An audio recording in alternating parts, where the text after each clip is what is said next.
अच्छा बच्चों, हम लोगों ने आज से पहले 3 पैराग्राफ पढ़ लिया है। आज हम लोग चौथे पैराग्राफ को देखेंगे। At one station, my routine of talking with the people was interrupted. As soon as I alighted, a group of young children gathered around me. They were selling baskets, hand woven reed basket with simple designs and patterns. They held the baskets high, shouting words I did not know, but conveying unmistakably their desire. At one station, my routine of talking with people was interrupted. इससे पहले लेखक बता चुका है कि जहाँ कहीं भी ट्रेन रुकती थी, जिस स्टेशन पे रुकती थी, वो अपने कंपार्टमेंट का दरवाज़ा खोलकर प्लेटफार्म पे आ जाते थे और लोगों से बात करते थे। लेकिन अब की बार ऐसा नहीं हुआ। At one station my routine of talking with the people, routine जो मेरी थी, जिसको हम दिनचर्या कहेंगे, माई रूटीन ऑफ टॉकिंग, मेरी बात करने की जो चर्या थी, जो मेरा रोज का काम था,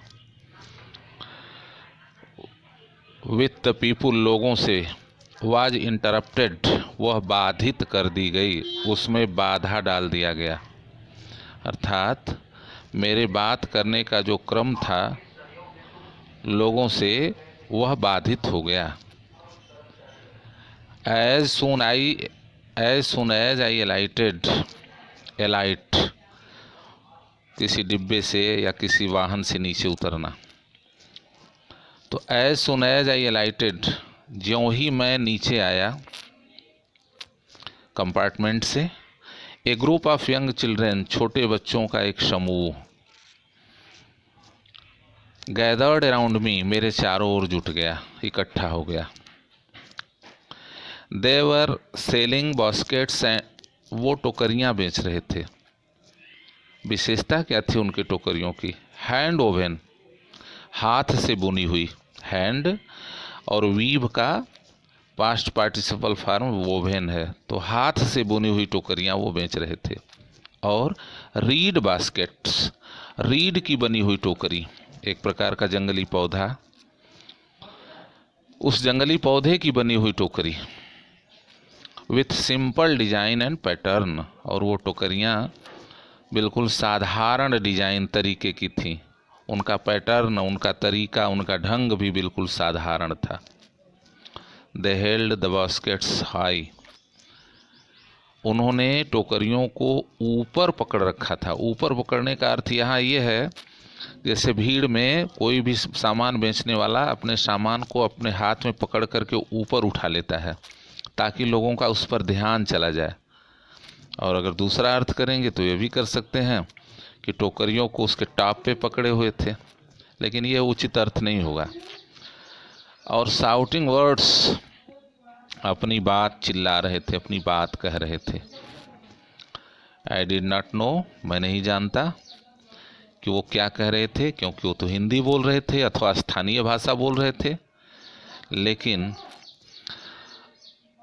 कन्वेइंग अनमिस्टेकेबली देयर डिजायर, अनमिस्टेकेबली माने बिना गलती किए एक बात कही जा सकती है कि वो अपने डिजायर को, अपनी भावना को, अपनी इच्छा को, अपनी बात को कन्वे कर रहे थे, एक जगह से, एक व्यक्ति से दूसरे व्यक्ति तक पहुंचा रहे थे। अगर हम इसको समग्र रूप से देखें अंग्रेजी में, तो लेखक कहता है कि at every station when the train stopped, he came out from the compartment and talked with people. But this routine of talking was interrupted at one station. Means he could not talk with the people, because as soon as he came out from the compartment, a group of young children gathered around him. Those young children were selling baskets, hand woven baskets, simple baskets.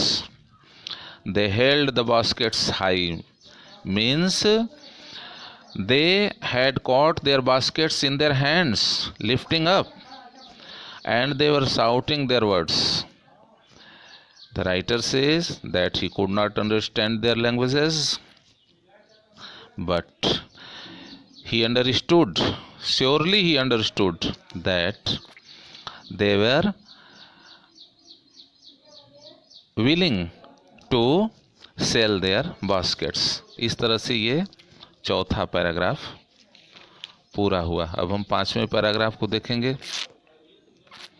These were refugee children when partition between India and Pakistan was decreed. Hundreds of thousands of people pulled up their roots and changed their residences. 9 million people left Pakistan, came to India driven by the fear of religious fanaticism. They were poor people to start with. They were poorer as they began their long trek, for all they could carry was a bit of food and a few belongings. Soon they were out of food. A few days after they started, they began to fall by the wayside from the weakness of hunger and died where they fell. अब यहाँ कह रहे हैं कि जिन बच्चों ने मुझे घेर रखा था, जिन बच्चों ने मुझे घेर लिया था, वो शरणार्थी बच्चे थे, रेफ्यूजी थे। रेफ्यूजी शरण के लिए जो आए थे, भारत में रेफ्यूज तलाश रहे थे, शरण तलाश रहे थे। When partition between India and Pakistan, ये 1950 की घटना है।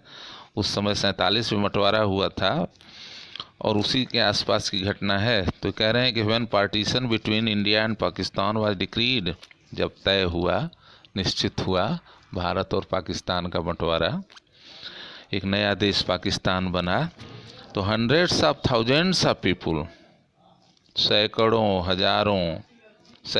हजार लोग, पुल्ड अप देयर रूट्स, अपने जड़ों को उखाड़ दिया। जड़ों को उखाड़ने से अर्थ क्या है? जहाँ वो जमे थे उस स्थान को छोड़ दिए। एंड चेंज्ड देयर रेजिडेंसेस, और अपने रेजिडेंस बदल दिए, आवास बदल दिए, घर बदल गया। जाहिर है कि स्थान, एक व्यक्ति एक स्थान से दूसरे स्थान पे जाएगा तो उसका आवास तो बदलेगा ही, उसी का वर्णन हो रहा है। 9 मिलियन पीपुल, 9 लाख लोग, तो 1 मिलियन में 10 लाख होता है, तो हम 90 लाख कह सकते हैं। लेफ्ट पाकिस्तान, पाकिस्तान छोड़ दिए, भारत आ गए, केम टू इंडिया। क्यों आए भारत? उसका कारण बता रहे हैं। Because driven by the fear of religious fanaticism, religious fanaticism, धर्मांधता, धार्मिक कट्टरपन की वजह से। भारत आने का कारण क्या था? धार्मिक कट्टरपन का भय, इसके वजह से वो भारत आ गए थे। They were poor people to start with, बड़े गरीब लोग थे वो, उसी में उनका जीवन चलना था। और they were poorer as they began their long trek, और वो और गरीब हो गए, पुअर से पुअरर हो गए जब वो अपनी लंबी यात्रा पर चले। ट्रैक, कठिन यात्रा, डिफ़िकल्ट जर्नी, हार्ड जर्नी पर जब वो चले। जाहिर है कि गरीब आदमी जिसके पास कम सामान है, पैसा है, अगर वो अपना घर छोड़कर कहीं और जाएगा तो उसे और भी परेशानी होगी।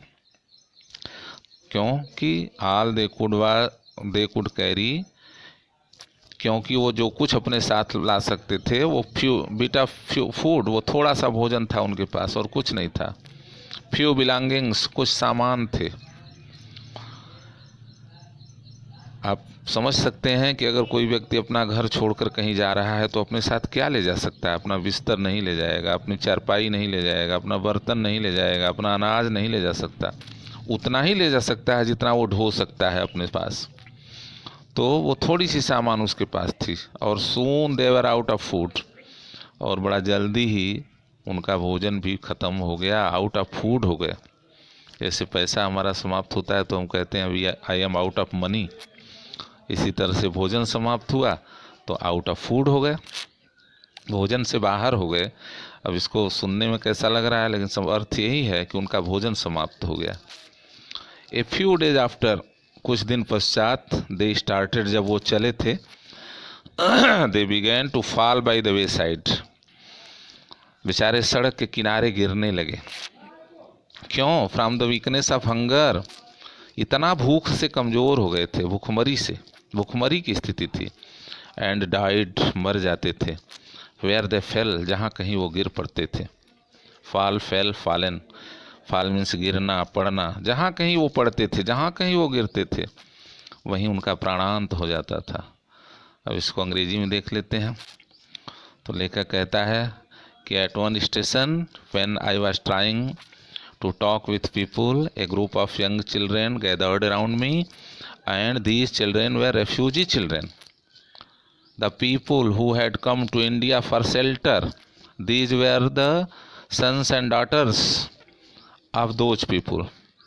When partition between India and Pakistan was decreed, means when partition between India and Pakistan was decided, 9 million, almost 9 million people changed their homes, changed their residences, changed their villages, changed the border line.